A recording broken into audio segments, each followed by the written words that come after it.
Salut tout le monde, bienvenue à un autre épisode de Prise de vue où cette semaine, pas une grosse épisode, mais une bonne épisode selon moi.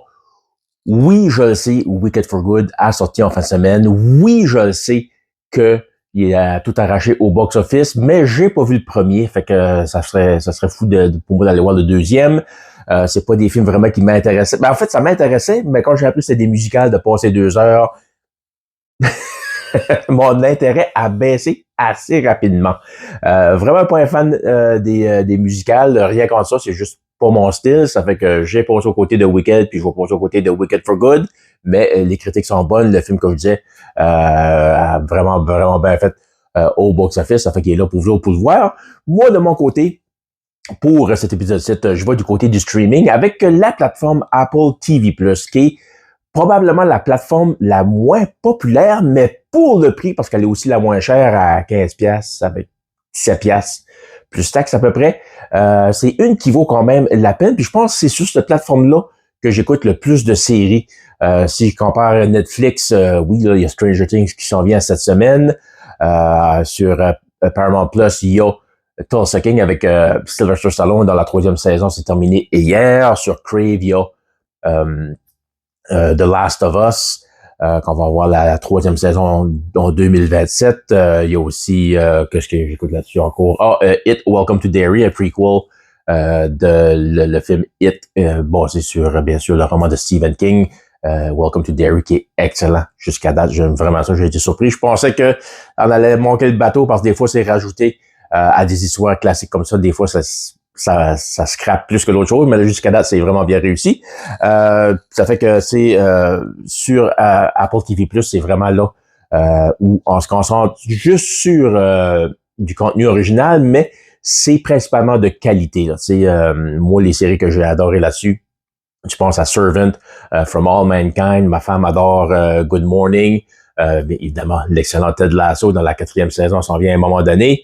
Il y a aussi Dark Material que j'ai capoté dessus, Silo que j'adore, que j'attends avec impatience la 3e saison. Il y a aussi Monarch dans la franchise de Kong et Godzilla, 2e saison s'en vient au mois de février.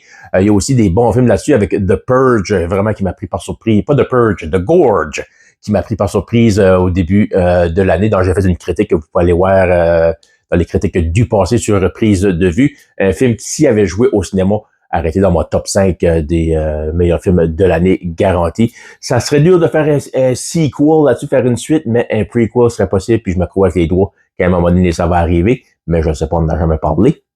Ça fait quand même du bon stuff qui nous arrive sur Apple TV+. Puis pour moi, personnellement, je trouve que ça vaut la peine, surtout pour le prix.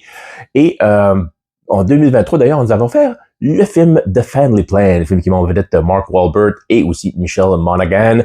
Wahlberg qui commence un peu à prendre de l'âge dans la mi-cinquantaine, donc faire des rôles d'action à Hollywood, sa chance pour lui, bien c'est de plus en plus mince, malheureusement. Hein? Mais semble se trouver un petit chez lui avec le streaming, parce qu'on l'a vu dans Spencer Confidential, dans The Union, Love Family Plan. Family Plan qui raconte l'histoire de la famille Morgan, qui sont un couple, Jessica et Dan Morgan, donc Mark Wahlberg et Michelle Monaghan, qui sont mariés depuis 18 ans, ont 3 enfants, une adolescente, un adolescent et un bébé, vit une vie des plus normales, des plus routinières, peut-être un peu trop routinier d'ailleurs pour l'épouse qui souvent, lorsqu'elle est avec sa amie, parle que leur vie est un peu trop organisée. Dan, son mari, contrôle un peu trop tout. C'est là, c'est une bonne personne, il est merveilleux avec les enfants, c'est un bon papa, c'est un bon mari, mais un peu contrôlant. Et on apprend que la raison pourquoi Dan est si contrôlant, c'est que il y a un passé que sa famille ignore, qu'à un moment donné, il était un assassin pour une organisation internationale, il a décidé d'abandonner cette vie-là et se concentrer pour une vie familiale et une vie normale. Puis là, à travers le film, c'est ça, c'est qu'il contrôle toutes les situations, pas les situations, mais je devrais dire comme c'est l'horaire des enfants, l'horaire de la famille, puis tout ça, puis tout est contrôlé. C'est parce que au cas où son passé reviendrait le hanter, ben là, il serait prêt à dealer avec. Puis comme tu peux l'imaginer, eh bien, son passé revient le hanter, essaye de régler ça sans que sa famille s'en aperçoive. À un moment donné, sa famille découvre le poteau rose, sont, comme vous pouvez l'imaginer, bien choqués d'apprendre que leur mari et papa, qui est bien plate dans la vie de tous les jours, était un assassin puis qui avait vécu une vie quand même assez excitante. Au début, ben, il décide de juste se sauver de lui. Finalement, on rechange tout ça et ça donne à la fin une fin un peu parfaite là, pour satisfaire tout le monde parce que c'est un film comédie-action. C'est loin d'être un chef-d'œuvre, c'est loin d'être un futur classique, mais c'est un film qui est là pour divertir et fait une bonne job. Moi, j'ai bien aimé The Family Plan. C'était un film qui avait une histoire complète avec un début, milieu, fin, une bonne résolution des situations, une bonne évolution des personnages. C'est sur Rotten Tomatoes, il y avait comme 29% côté critique, mais 60% côté des fans.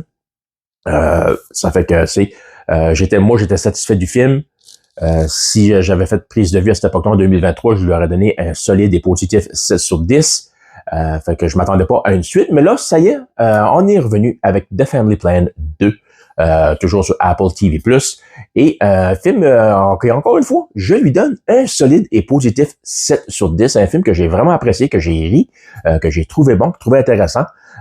Comme je sais, c'est pas encore là, on parle pas d'un chef-d'œuvre ou d'un futur classique.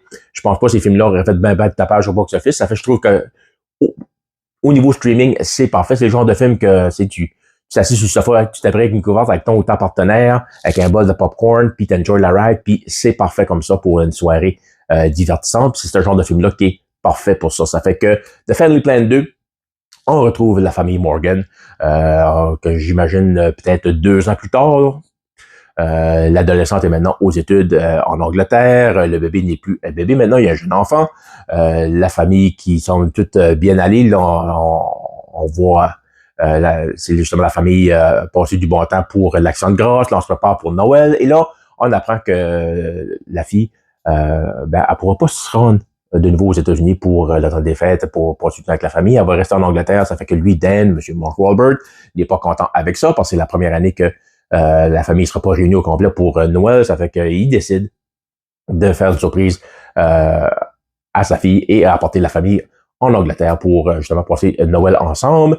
Et elle ne s'attendait pas justement à aller voir à son appartement. Puis là, il y avait un chum qui était là. Ça fait que je connaissais pas le chum. Ça fait que là, point de vue comédie, c'est là que la prémisse commence à peu près, tu sais. Mais en un temps en Angleterre, bien, il y a un personnage qui revient hanter j'allais pour dire Dan Wahlberg, Dan Morgan, Monsieur Mark Wahlberg, un personnage justement qui date de non seulement quand il était un assassin, mais aussi quand il était tout jeune, puis il passait du temps avec son papa à un certain chalet, une place dans le monde, et lui il est revenu pour hanter et aussi possiblement se venger de Dan Morgan, et c'est de là que la prémisse point de vue action commence. Ça fait qu'encore une fois, un film divertissant. Donc, je ne vais pas trop vous donner des détails, je ne veux pas trop rien spoiler pour vous autres, parce que je vous recommande d'aller voir, ou en fait de regarder The Family Plan 1 et 2, des bons films d'action, bons films divertissants.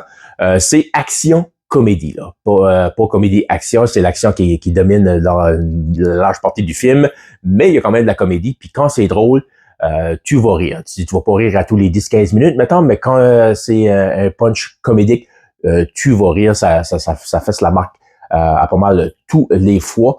L'histoire est toujours intéressante, les personnages sont sympathiques. Encore une fois, tu arrives à une fin un peu trop parfaite peut-être, mais quand même, c'est une bonne résolution de la situation. Puis encore une fois, une bonne évolution des personnages. Parce que c'est un feel-good movie. Là. C'est pas quoi qui va te faire penser, qui va te faire douter de tes croyances, qui va changer ta vie. Non. Tu vas peser play, tu vas mettre ton savoir off, tu vas enjoy la ride, puis à la fin, ben, tu vas être satisfait d'avoir vu ce film-là, parce que selon moi, là, sur Rotten Tomatoes, il est comme à 15% de deux. Je me fie zéro sur Rotten Tomatoes, mais j'aime des fois regarder juste pour voir à quel point des fois, je suis d'accord avec eux autres ou pas d'accord, puis là, je suis absolument pas d'accord. Encore une fois, je vous le dis, c'est pas un chef-d'œuvre, c'est pas Schindler's List ou Citizen Kane, là. C'est The Family Plan avec Mark Wahlberg, that's it, là. Mais, c'est pour que ce que ça veut faire, ben, ça atteint la cible à 100%. Pas un film parfait, évidemment. Il y a certaines scènes, étant donné si on parle d'action, de comédie, tout ça, c'est tiré par les cheveux pas mal. On dit que le hasard fait bien les choses, là, mais si le hasard voyait ça, certaines scènes, là, même lui, c'est comme, comment, là. Mais moi, je travaille pas aussi bien que ça. Mais, comme j'ai comme vraiment généralement tout aimé, comme je vous disais, l'histoire a un début, milieu, fin. L'histoire est complète, ça fait que si on va pas plus loin avec ça, tu vas être satisfait justement de tout ce qui s'est passé, de ce qui est arrivé avec les personnages, mais même à ça, on laisse quand même la porte ouverte à une possible suite si c'est pour arriver. Ce que ça va arriver, je ne sais pas, on n'a pas entendu rien parler. Les gros points du film aussi, c'est que c'est le même directeur et même écrivain qui a travaillé sur le premier. Ça fait que ça, c'est toujours un plus parce que tu as le même vibe, tu as la même familiarité. C'est donner un exemple, les 3 derniers Spider-Man qu'on a eu dans l'univers Marvel, c'était John Watts qui a travaillé sur ces films-là.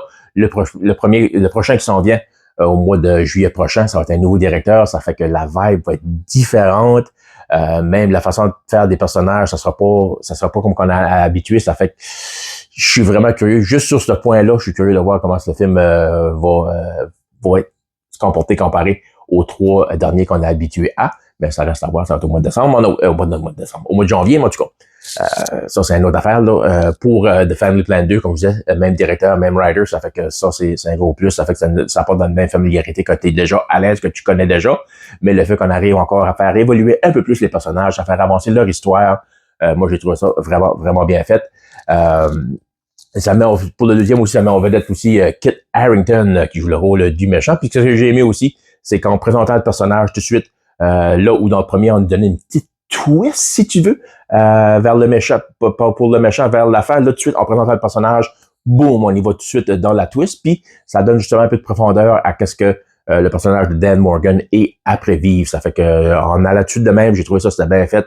Ça fait que par la fin, t'as pas de surprise, t'as pas de twist, t'as juste l'action, l'acte final, le 3e acte, puis ça va vers la fin, qui est le film de Family Plan 2. Ça fait que c'est sur Apple TV+. Je te recommande, écoute le premier, écoute le deuxième. Ça va être du bon divertissement, une fin de semaine qui fait pas beau. C'est le film parfait à écouter, comme je disais, à prier avec ton ou ta partenaire qui découvre un bol de popcorn entre vous deux. Ça va être une belle soirée garantie. La semaine prochaine, je vais pas voir aucun film la semaine prochaine. J'aurais pu aller voir Wake Up Dead Man cette semaine. C'est un film qui va être paraître sur Netflix au mois de décembre. C'est le 3e de la franchise Knives Out. Knives Out qui est un film paru en 2019. Excellent film. Si t'es fan de films de crimes meurtriers, de détectives, tout ça, c'est le film pour toi.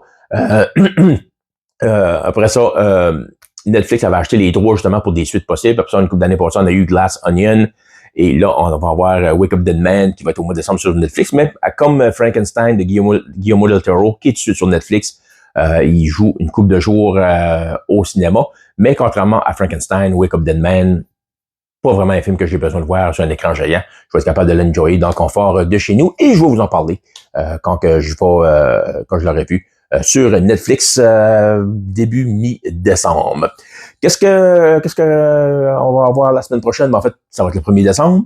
Et je peux vous parler aussi de ce qui s'en vient pour le reste du mois, dernier mois de 2025. Bien, je vais vous donner mon top 5 des films de Noël que j'aime écouter à tous les mois de décembre. J'ai fait la même chose pour l'Halloween, pour les films d'horreur. Au mois de décembre, il y a 5 films. Il y en a plus que ça, là, mais mon top 5 que j'écoute obligatoirement à tout le temps des fêtes. Enfin, je vais vous en parler. Il y en a que vous connaissez, des classiques, tout ça. Il y en a qui vont peut-être vous surprendre. Et ensuite, dans 2 semaines, ben là, on va parler du film Fright Night at Freddy's 2. Film que je vais voir parce que mon garçon, mon plus jeune, aime bien cette série-là. C'est des jeux vidéo que moi, je connais pas. Un peu comme Minecraft, là, je suis vraiment pas son public cible, mais mon garçon veut aller le voir. Ça fait que je vais aller le voir, je vais vous en parler. Comme je disais, il va y avoir Wake Up Dead Man, de Knives Out Story sur Netflix qui va sortir. Avatar, Fire and Ash, donc j'ai mon billet pour le 18 décembre. Je pensais pas aller le voir, j'étais un peu, comme ils disent en anglais, on the fence, à savoir si j'allais le voir Avatar au cinéma. Mais quand j'étais voir Frankenstein, non, c'est pas Frankenstein que j'ai vu. The Running Man. Quand j'ai vu The Running Man, j'ai vu le trailer de Avatar, Fire and Ash sur l'écran IMAX, puis j'étais comme, ouais, faut que je vois ça sur un écran IMAX. Ça fait que j'ai mon billet pour. Et il y a aussi Anaconda avec Jack Black et Paul Rudd qui s'en vient pendant le temps des fêtes, le 25 décembre, si je me trompe pas. La prémisse est quand même assez intéressante parce qu'Anaconda est un film des années 90 qui était sorti, qui met en vedette quand même Owen Wilson, John Voight, Ice Cube, Jennifer Lopez, qui se fait attaquer par un serpent géant. Et ce film-là, qui est un genre de remake suite, comme assez bizarre, c'est que Jack Black et Paul Rudd sont deux personnages, si t'as pas vu le trailer, c'est ça qu'on nous raconte en résumé, qui eux sont deux passionnés de ce film-là, Anaconda, qui n'avait pas fait grand-chose, si je me trompe pas, au box-office. Là. C'est un de ces là qui est comme un peu guilty pleasure, là, so bad it's good. Là. Ça fait mesure, sont obsédés avec ce film-là et veulent refaire le film et étant donné qu'il n'y a pas vraiment de budget pour aller ça, doit aller le plus réaliste possible, donc va aller dans la jungle pour chercher un anaconda et, comme vous pouvez l'imaginer, ben, vont être pognés avec ça après.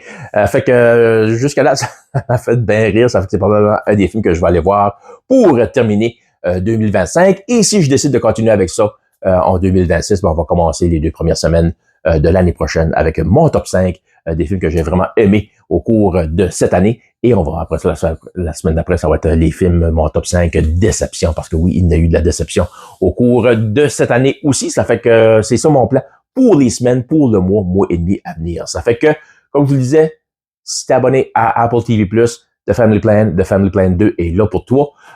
Puis moi, ben, je vous parle la semaine prochaine avec mon top 5 des films de Noël. Ça fait que, salut tout le monde!